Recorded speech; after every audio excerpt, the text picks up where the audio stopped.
She danced her way into Hearts Everywhere as Blossom, and now she stars as neurobiologist Amy Farrah Fowler on The Big Bang Theory. Please welcome Mayim Bialik to the show. Thank you. Now, you play a neurobiologist on the show. Did that have something to do with them creating this character for you?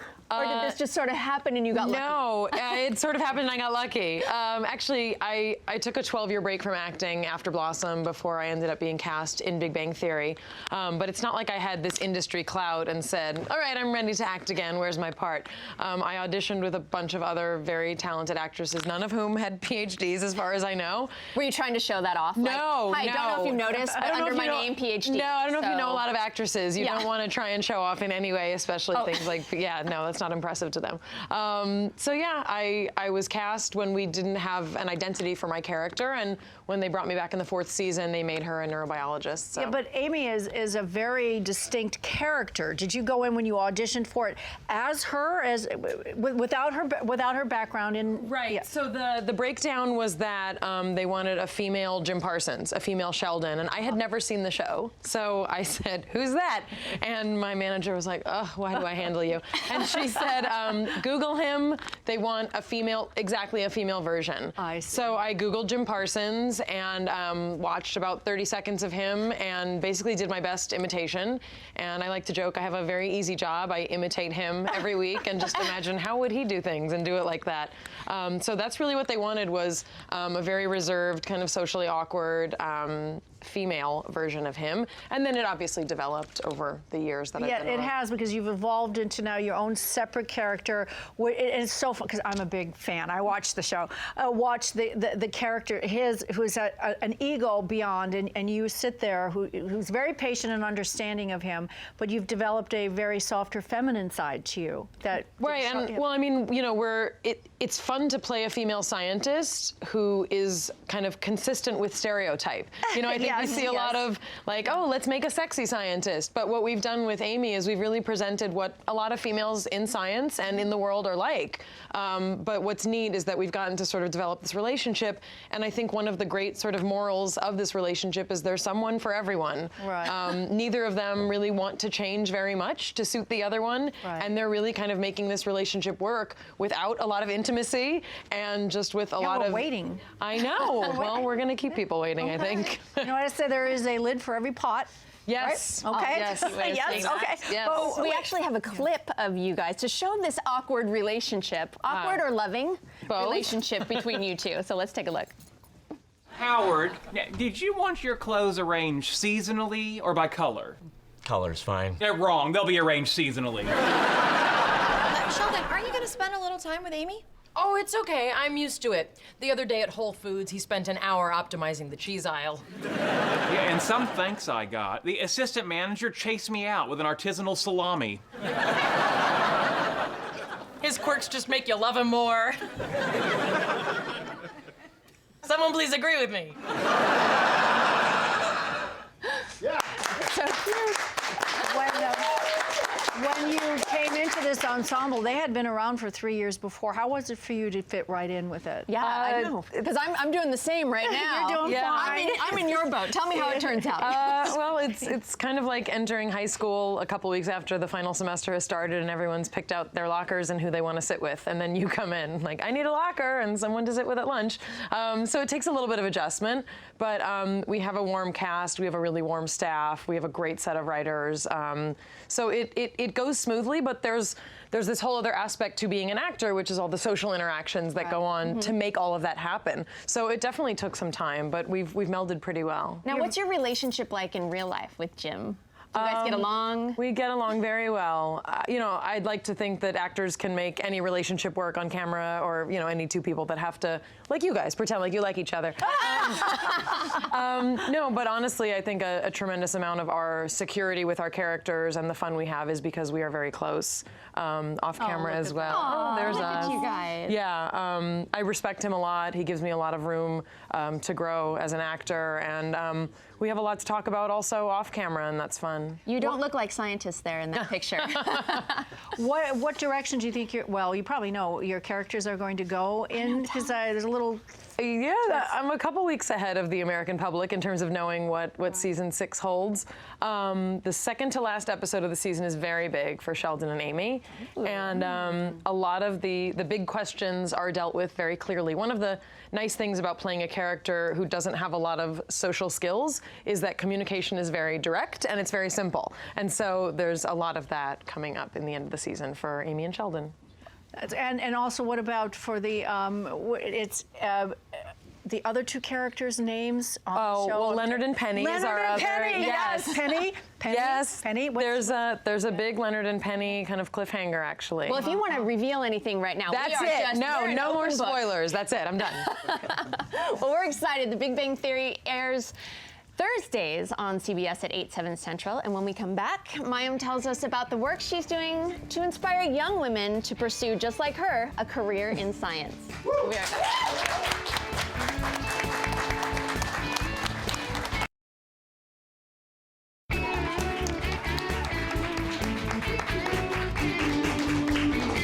Welcome back with Mayim Bialik. After Blossom ended, Mayim took a break from acting and went to UCLA to earn her PhD in neuroscience, and now she's inspiring young women to give science a chance. But where did your interest in science first start? Gosh, I started, I guess, late with my interest in science. I had a tutor on the set of Blossom when I was 15 years old.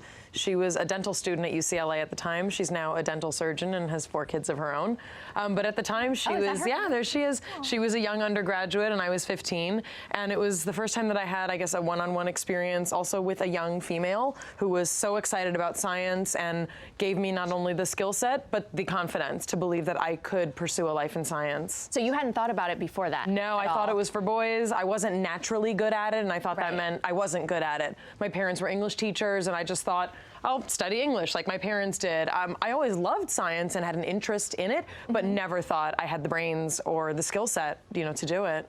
So how did you decide that neuroscience was going to be your exact field of study? Originally, I was interested in genetics, largely from the work that my tutor and I had done for biology. And I took an introduction to psychobiology class at UCLA my first semester. It was one of the only things that didn't require prerequisites that I hadn't finished. And calculus and stuff like that? I had to finish calculus and chemistry. Right, I had to polish my calculus and chemistry up, so I couldn't start my pre-med, classes until that. But this introduction to psychobiology course was something that I could take without those. And I was much less interested in the psychology and more interested in the neuroscience part of it and the properties of the neuron. And I just realized that was the level of understanding I wanted to have of the brain. Could you explain to me what a neuron is? A neuron is the nerve cell that runs throughout. That's the kind of cell in your brain and your whole nervous system. So it's the fancy name for the cells of the nervous system. Well, that's kind of the chief of the body, isn't it? It's the one. Well, neuroscience is the chief science. We like to think that. Yeah. So. Don't like to brag, but you are at the top of the Right. It's a debate list, we've had on Big Bang, actually. Is neurobiology or physics better? And so it's good because I believe very strongly that neuroscience. I can tell you're passionate about it. I am. But you give science like a cool name. You're kind of like giving cool to nerds. Well, and I think you're making it like the new and women in particular. Right. I mean, it's part of what I think is a really great, kind of side effect. It's fun to be an actress. It's fun to walk the red carpet and all that stuff. But to be able to actually put a positive face and a female face on science and hopefully inspire young people and specifically girls, I think would be a wonderful kind of side effect of what my life has become, which is crazy. What is the biggest hurdle, though, for girls and in their careers? Why is it something that women don't automatically go to? I think there's a lot of sociological reasons historically why women were not encouraged to go into certain fields and why women weren't pursuing lots of kinds of degrees. But I think the emphasis should really be on trying to present that information, the STEM education, which is science, technology, engineering, and math, to try and present it as early as possible as exciting careers, creative careers. It's not just sitting by yourself in a laboratory. There's a ton of exciting and wonderful opportunities, even with just a background in STEM, to then be able to make those decisions. So. Well, you're working with DeVry University, is it right now? Yeah. And so is it just encouraging high school students to go on, or can someone like me in my later years go back to school and get a degree in that? And how much is needed out there in the marketplace? Well, I mean, a lot is needed, and some of the fastest growing careers are ones that will require a background in STEM. And so that's why with DeVry University, I've been obviously working with their Her World initiative and Her World. Like, it's her world. It's her world. Yes, Okay. yeah. And it's trying to present to junior high and high school girls the information about what a life in STEM can look like, what are some of the career possibilities. They do amazing kind of conventions where girls get hands-on experience and get to meet real women who have studied this and who have chosen lives in that. So I've been involved with that. I've also been the spokesperson for Texas Instruments and talking about getting that technology to younger and younger students. So I guess, you know, it's what I've chosen to do with a lot of my spare time. But to me, as I said, it's a great kind of side effect of being a public scientist on television. So if you had any advice to give to young women out there who would like to do this, what would you say? Because it's scary. When I'm listening to you talk, Sure. it's something that is not friendly. Well, it sounds like it was even scary to you. It was scary, right? And I think that's the level that I try and speak to. Like, I get it, and many women get it, that we weren't encouraged. Right. The boys told us it wasn't for us, and if we messed up, you know, it often causes us to shrink.